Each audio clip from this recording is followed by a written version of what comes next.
నమస్తే అండి. ఒకే చెట్టుకు 2 రకాల బిల్వపత్రాలు వస్తే అది సాధారణం కాదు, దైవ సంకేతం అంటారు. పార్వతీదేవి అమ్మవారికి ఎంతో ఇష్టమైన కదంబవనం. ఈ పవిత్రమైన కదంబవనంలో ఎన్నో యుగాల చరిత్రను దాచుకున్న దివ్యక్షేత్రం.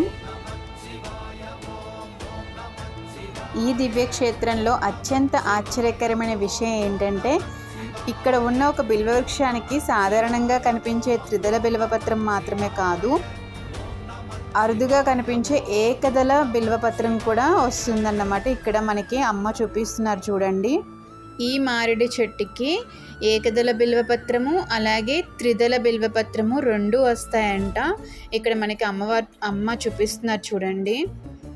అలాగే ఇక్కడ ఉన్న ఇంకొక మారేడు చెట్టుకి అరుదుగా కనిపించే 9 దళాల బిల్వపత్రం కూడా కనిపిస్తుంది. ఇక్కడ మీరు వీడియోలో క్లియర్గా చూడొచ్చు.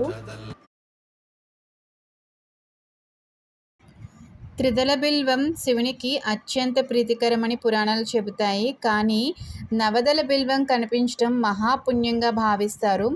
భక్తులు చెబుతున్నది ఏమిటంటే, ఈ పవిత్ర బిల్వాన్ని దర్శించిన వారికి శివానుగ్రహం లభిస్తుంది అని, కోరిన కోరికలు నెరవేరుతాయని నమ్మకం. అందుకే ఈ కదంబవనం ప్రకృతి, పురాణం, పరమశివుని మహిమ కలిసిన ఆధ్యాత్మిక అద్భుతంగా నిలిచింది.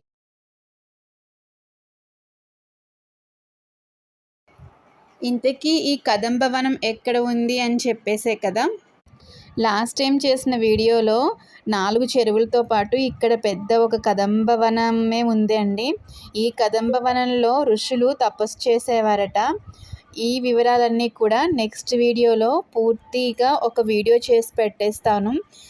ఇలాంటి మరెన్నో ప్రాచీన దేవాలయాల రహస్యాల కోసం, అలాగే మన భారతీయ సంస్కృతి గురించి మరెన్నో వీడియోల కోసం మన ఛానల్ని సబ్స్క్రైబ్ చేసుకోండి. అలాగే వీడియో నచ్చితే మాత్రం ఒక లైక్ చేయండి, షేర్ చేయండి.